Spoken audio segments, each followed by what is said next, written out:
coached me on the national team, and a lot of years. I won't even tell you the number. You can figure it out. Right.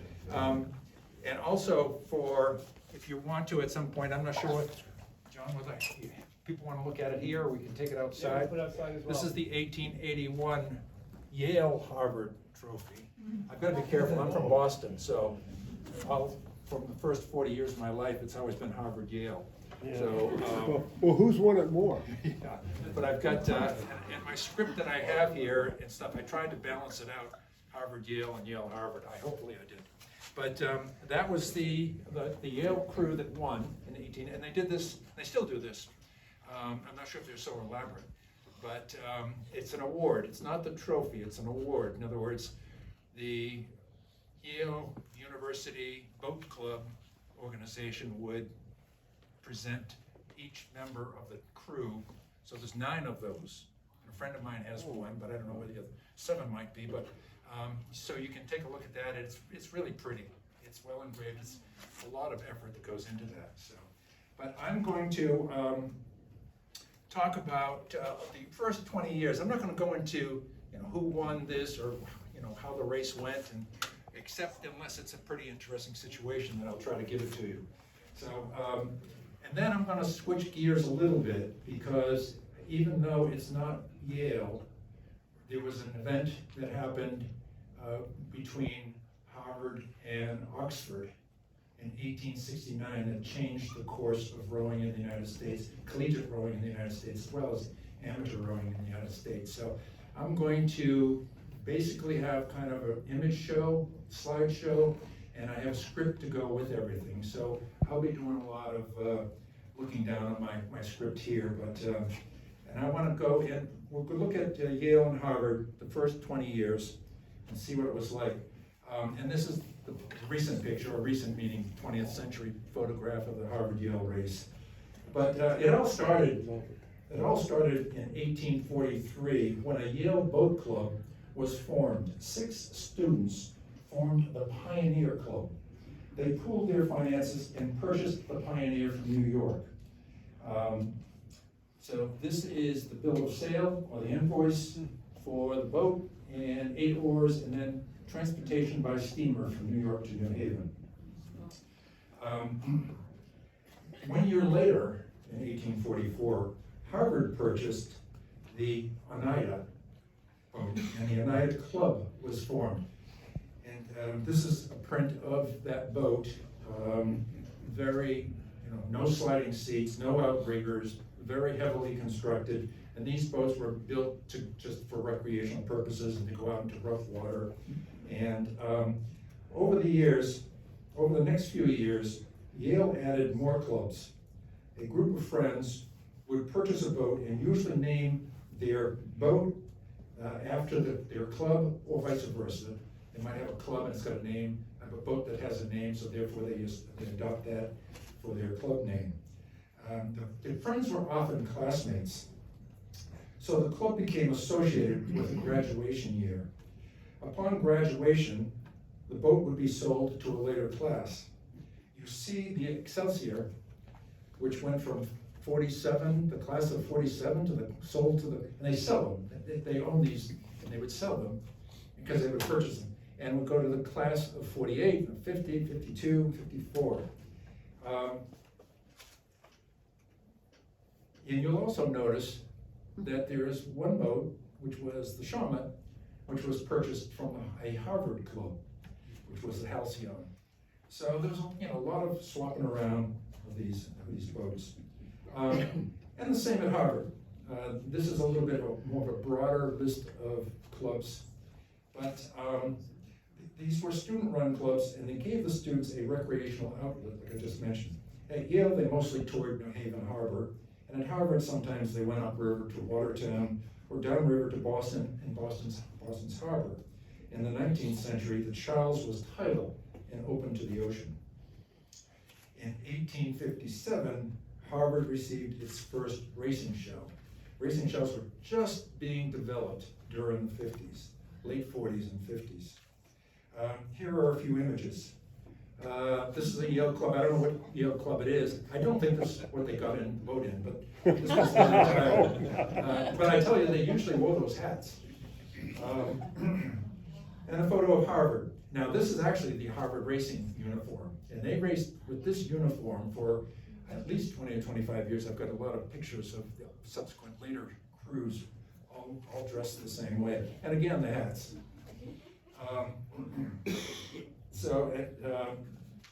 This is the Undine in the 1850s, and this is at Harvard on the Charles River. It's titled, and that's the boathouse. The shed in the background is the Harvard boathouse. And the elapsed, so that's a lap straight boat. So it's before they really got the smooth skin boats going. This is a Yale 6-oared racing shell in circa 1868, and boats now had smooth skins. And this is the Yale boathouse on the New Haven Harbor, about 1870. And the Harvard oarsman, James, this is the Harvard boathouse in 1869, the new Harvard boathouse in 1869. That previous boathouse was actually across from the Well boathouse. It was on the Boston shore, so they had to cross the river to row. This one was built just below the footbridge. If you're familiar with the Weeks footbridge, if you race the head of the Charles, you come up and you turn through the Weeks footbridge. Just before that turn, on the Cambridge shore would have been this boathouse.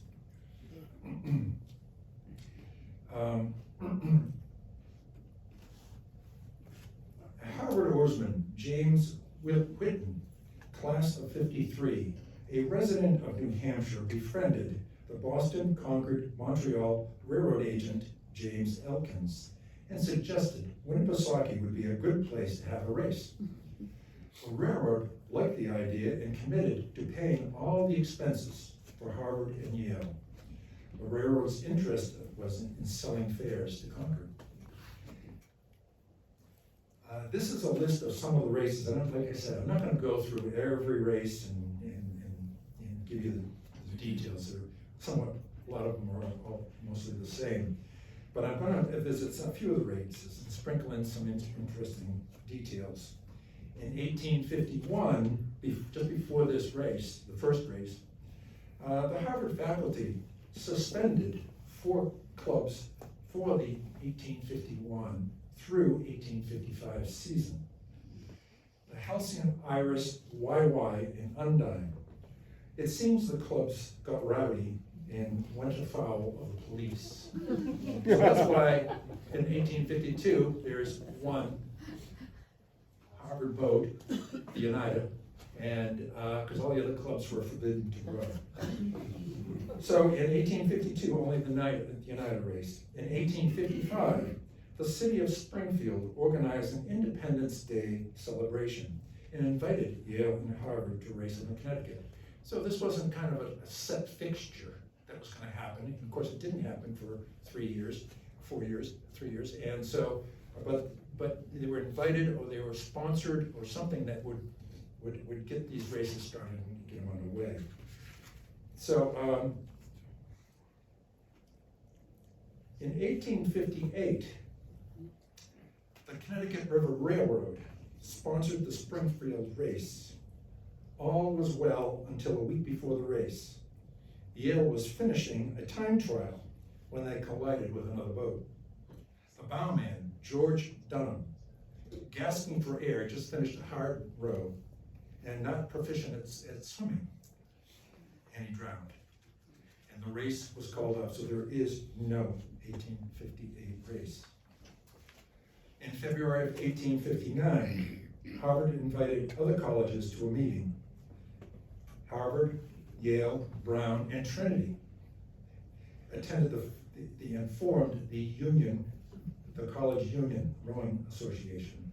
At the regatta, Trinity did not attend, while Brown did. But Brown only had 6 rowers, 6 oarsmen, and 1 boat. So they couldn't participate in many races. So this page is from a fabulous book called The Illustrated Oarsman's Manual for 1851. And it contains 500 pages, with every page is chock full of details. And I'll show you a few of the details. It's a little bit hard to read. This is the top third of the page. And so it gives you every single race that had occurred in the United States or America. Everybody used the term America back then, and I do too now because of in my speech here.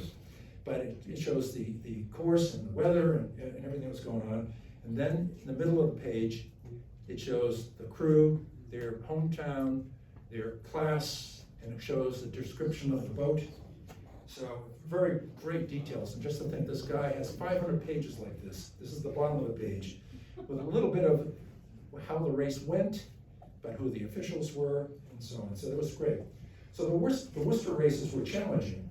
The boats were coxless sixes, and the race course was 1.5 miles with a turn and then 1.5 miles back.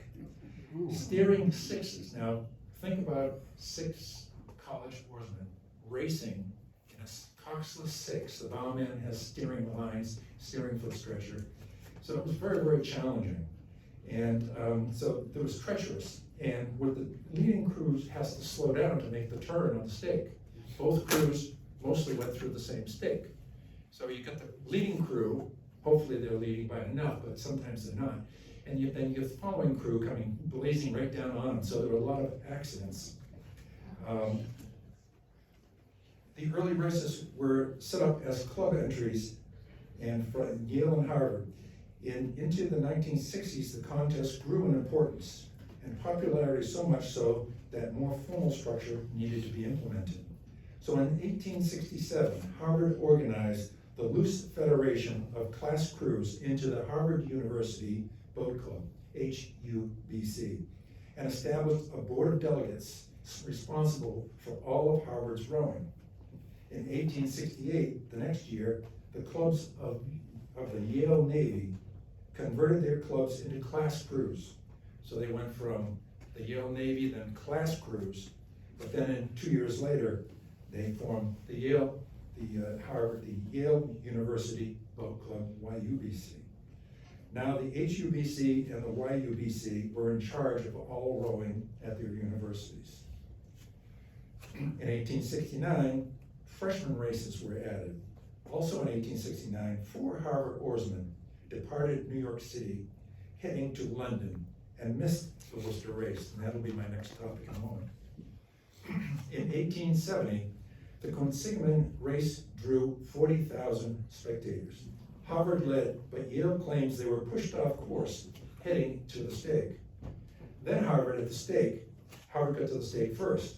Yale crashed into the stern, severing the stern rudder, Harvard's stern rudder. Harvard limped to the finish line and immediately protested. The referee judged in favor of Harvard, and this ignited a dispute that lasted for a couple of years. They never got over that one. Collegiate rowing became a popular activity in 1870, and which I'll explain in detail in a moment. Harvard pushed to open the races to new rowing colleges. Harvard's feeling was to open the regatta to others, while Yale wanted to keep it a private affair between the two colleges. The Rowing Association of American Colleges was formed. They actually had the title in this wrong. This is the pamphlet from 1872 about the races. They got it wrong. So they had a championship race in 1871, the first collegiate race, the first collegiate championship in any sport. And the Massachusetts Agricultural College shocked everyone by defeating Harvard and Yale. And we know Jimmy knows the Mass Aggies as University of Massachusetts. And that boat that they raced is over at the Mystic Seaport. Now I'd like to take a huge event that happened and explain it to you, and I think you'll make the connection.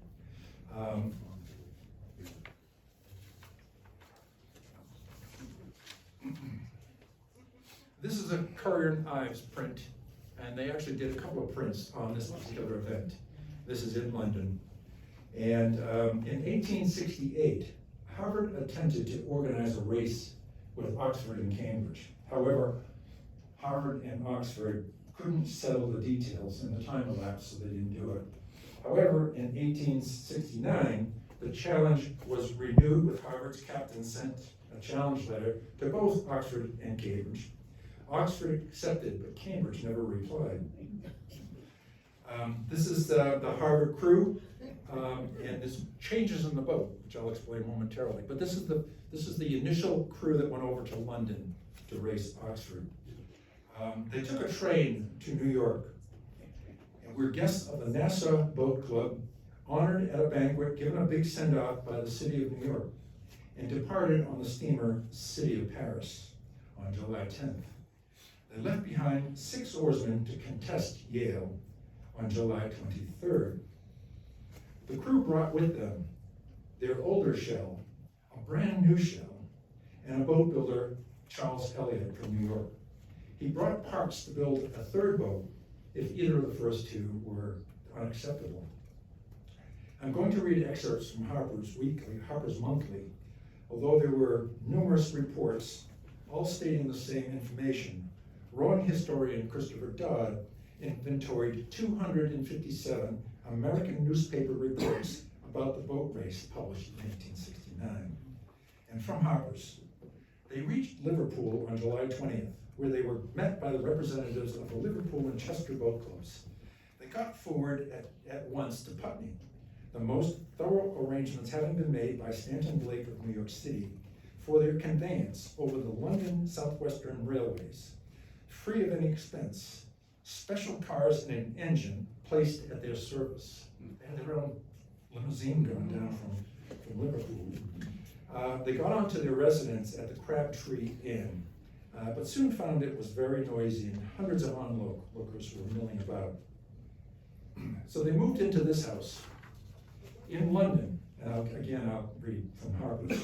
In London, a most suitable and comfortable dwelling was secured called the White House, with an acre of garden and a high wall about it, and the river being within 20 feet of the garden gate, and the boathouses not a stone's throw off. The London Rowing Club gave full use of all their facilities and equipment. The Oxford had a very experienced crew. They were undefeated in the Oxford-Cambridge boat race. 2 of the 4 had raced at the International Paris Regatta. At Oxford, they were selected from 21 college crews. They were considered the fastest coxed 4 ever boated in England. Oxford was favored in the boating pools 2-1. Meanwhile, back in New Haven, Yale was favored, but the 6 remaining Harvard oarsmen won the race. I'll continue in Harper's. The training commenced. Immediately, Bass and Rice became ill and were replaced by Joseph Fay and Francis Lyman from the Harvard 6. Fay and Lyman sailed as soon as they could after the Yale race and arrived in England on August 9th. So this is the actual crew that ended up racing. Fay and Lyman replacing Bass and Sylvester.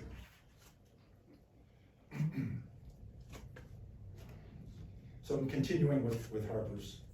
The new crew became unsettled with their shells. Their older Harvard shell was 52 feet 6 inches long, which is very long and thin.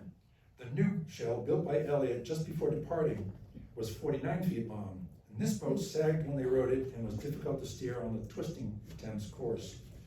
4 English builders, Salter, Jewett, Clasper, and Searle, had offered new shells free of expense. Meanwhile, Charles Elliott took the pieces and plans for a new boat that he brought along in a chest, hired 2 boys, young fellows, to help him. Working 13 hours a day himself, he succeeded 5 days before the race, turning out his new boat. The new Elliott was 44-footer, met their approval, and the equipment issue was settled just in time. However, they had other concerns, again from Harper's. As the course to be rowed, the best-known rowing track in the world, from Putney to Mortlake on the Thames, was only 4 miles out of London, and as all the papers agreed that the number of spectators would be unprecedentedly great, the 2 chief dangers that seemed to threaten our men from outside sources were tampering with what they ate or drank, and interference in the race itself. The former was guarded against with great care for 10 days beforehand, by having a double allowance of food and drink coming into the house, one through the regular channels, the other by secret means, and by the hands of Harvard men only. The men with whom they were to row, or their friends, were never thought of mistrusting. It was the tools of betting men whom they had to fear. And actually, what they actually did was, the Harvard men that went and procured the food, they bought it at a certain location, took it back, they wouldn't go back to the same place in case they were found out that these were Harvard guys buying food there and somebody would try to tamper with the food. So they were very, very careful. And back in those days, gambling was huge. And there were some very underhanded things that were going on. I know when Scudler was poisoned, also a guy who had his boats, 2 boats, sawn in half the night before the race. So it was tricky stuff. All right, anticipation of the race. To say that there were keen interest in the race in America would be a considerable understatement. From the H book of Harvard Athletics, the New York City Hall had been decorated with flags in anticipation of victory, and they had prepared to fire 100 guns to celebrate the defeat of England. Harvard was once the great popular American university, representing the entire country, and her crew was looked upon with enthusiasm. From Aquatic Monthly, which was a periodical.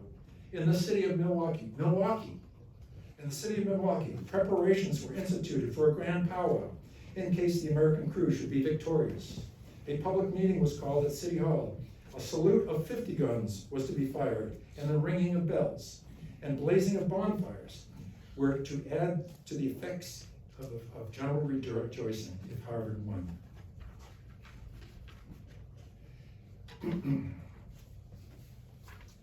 So race day, from Harper's again, going back to Harper's.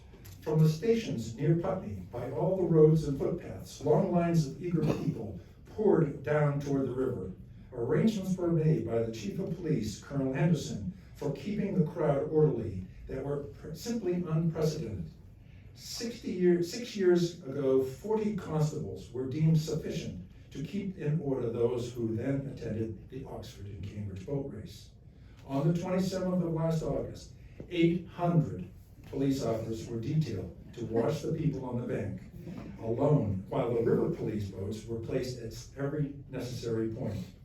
Ropes were extended early in the afternoon across all roads leading to the river's edge, so that none except those on foot could reach it. At 3, the Thames Conservancy Board, those are the river police, locked up the river, and even as early as 4 o'clock, the track was about clear. So here's a map of the river. Steve's talked about the Thames as opposed to the Thames, how it was pretty much a straight course. Well, this one is crazy. It has a huge current, and so strategically, and there are back eddies, current, and so it's very, very tricky. But they start down on your lower right here at Putney, and that's where the White House is and the boathouses are. And there's a slight bend, actually, you can see to starboard, to the right. And then they start to get up towards the Crabtree Reach, and it starts to bend towards port. And it's a huge turn, which gives one crew or the other a big advantage. Straightens out a little bit, and then it comes through Barnes Bridge, and then about 5/8 of a mile to the finish line. So it's tricky because of the current. There are back eddies, there's all kinds of things, and the British crews know where all these are, so they jockey. If you ever watch the Oxford Cambridge boat race, they clash all the time. One crew is trying to push the other crew aside so they get that current. So it's a very, very it's almost nasty. Anyways, getting back. So the race course is 4¼ miles long, and the Hammersmith Bridge, which is almost at the top, is about 1.75 miles into the race. Harvard won the toss. What they do is they toss, and the crew that wins the toss, get to choose the lanes. And they chose the Middlesex lane, the right-hand lane. This gives them an advantage early in the race. The start, this is from Illustrated London News, a 2-page print. And then we've got a detail here. We talked about how the river was closed. This is a chain that was put across the entire river to keep other boats from entering the race course. And they're off. Harvard's on the right, Oxford's on the left. 2 steamers. The 2 steamers, one was for the press, and the other was for the officials, and 30 Harvard supporters and 30 Oxford supporters. Again from Harper's. Hardly had the first stroke been taken when the mighty army on shore poured out the feeling which had been all this time pent up in one tremendous roar, the wild rah, rah, rah. Harvard took the lead and opened up a full length and then added a few more feet. In boat racing, as Steve mentioned, if one crew gets open water, they're allowed to pull in front of the other. Number one, they can then go to those currents and avoid back eddies. And secondly, they wash down the crew behind them. The Thames, like I said, has a huge tide. But being able to steer a clear course would give the leading crew an advantage while giving the following crew the away. Harvard, before the race, stated that this move was unsportsmanlike and said that they wouldn't take advantage of the rule if they were given the opportunity. So now Harvard has open water, but they didn't steer into Oxford's lane. Again, going back to the map, this is the start, a photograph of the start. This is pretty fuzzy, and I'd love to be able to get a really, really clear image of that. But back at the start, so now they're coming around the 3/4 of a mile. Harvard's in the lead, open water, coming up the Crabtree Reach, but now the big turn. Approaching Hammersmith Bridge. Actually, I want to mention one thing. This area here were a lot of fields, open land. So people that were over here could actually rush across those fields and then catch the race again. But approaching Hammersmith Bridge, so that's Hammersmith Bridge up on the right, and Harvard is still leading. And then actually at Hammersmith Bridge is another print, and again on the very left, Harvard is leading. Then we get to Corning Reach, and the Oxford has got the big turn and is now taking the lead. This is Barnes Bridge, 5/8 of a mile to the finish. And notice the building on the left. I'm going to give you a better view of it. And it has a grandstand built on the roof. So at Barnes Bridge, from the 5/8 of a mile from the finish, 2 lengths of clear water separate them. Oxford's leading now. 4 miles back, the dense mass on shore had been swaying and struggling, and now, like a mighty river, is sweeping over the fields and fences, ditches and hedges, wild mad with fierce excitement, yelling at every breath, and with all their might. 750,000 people are said to have been there that day. Oxford wins. And just a closer look at the same print. A little bit over, about a length and a half of open water. So, continuing with Harper's, both crews turn about and prepare to go down the river back down to the starting area, boathouses. Oxford starts away and paddles slowly down. Harvard delays a few minutes until the small boats swarming around cover the river so completely that one might almost walk across the river. Though the crowd press so closely, not only is no unkind word heard, but bravo, Harvard, bravo, well rowed, well rowed. This is Oxford returning to the boathouses. In London, 15 American correspondents were on hand to try to type out their reports to be sent over the new cable laid across the Atlantic. One enterprising reporter who was to be aboard the press steamer made arrangements to have boys stationed in rowboats along the course. He could then write notes about the race in progress, put them in a bottle, and tossed them overboard so the boys could grab them, rushed them off to the telegraph office, and giving his employer precious minutes advantage. This is a print of that. And the Harpers say there was one enterprise, well, I think there were two, because one boy's already picking it up, and this guy is ready to throw another one. You know, it was fierce to get that information back to New York City, whether they were going to shoot the guns or Milwaukee or whatever. This canister is on exhibit at the River and Rowing Museum in Henley. They have one. The result of the race was known in America within 23 minutes of the finish. Tom Mendenhall, historian, the first English press extra after the race sold 50,000 copies within 45 minutes. The Oxford Bow, Frank Willen, was quoted, "Hardest race in which I ever rode." The text goes on to praise the American effort. The front page of the New York Times, 1, 2, 3, 4, 5, 6, 7 columns, actually. If you want to, this is the front page. And 7 columns dedicated to the reporting of the race. And the subtitles, the race, brilliant contest between the Harvards and Oxians. A fine show of muscle and mettle. The blue victorious by a few seconds. Gallant and desperate struggle of the magenta. And it describes almost all the same stuff that I'm reading you. Like I said, there's 257 articles about the race. And then the front page of the New York Tribune, not quite as much as the Times. So the aftermath. The huge public interest in the great international university boat race had an unbelievable effect on rowing in America.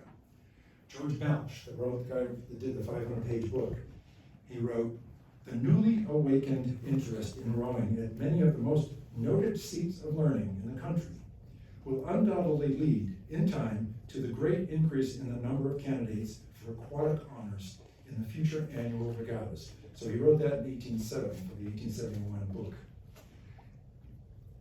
Even sheet music was published and dedicated to the Harvard crew. That's here too. So I'll stick these things up in the other room. And here are a few facts. During 30 years, from 1838 to 1868, just before this, there were 92 boat clubs formed in America. In 1869 and 1870 alone, there were 138 new boat clubs founded. Many college boat clubs were formed within months after the race.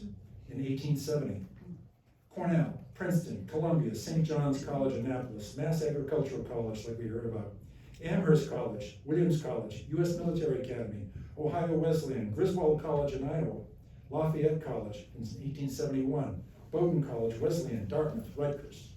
These are just the ones we know about. So the story of the Harvard-Yale race, and a passage from the book, the boating fever broke out at almost every college which could possibly equip 6 oarsmen. 11 crews entered the championship in 1873. Before 1869, college rowing was a novelty, seriously raced by 2 universities, and within 2 years, it was a well-developed collegiate sport, the first organized collegiate sport. As I mentioned earlier, 1871, the Rowing Association of American Colleges was formed and conducted the first collegiate championship, setting the rules of eligibility that became the foundation for the NCAA. In 1872, the National Association of Amateur Oarsmen was founded, the first national association for any sport, with the first American rules defining an amateur. So the Harvard-Oxford boat race ignited huge interest in collegiate and amateur rowing. My opinion, the great international university boat race, although not in America, was the greatest rowing event in American history. It ignited rowing like we have it today. Thank you.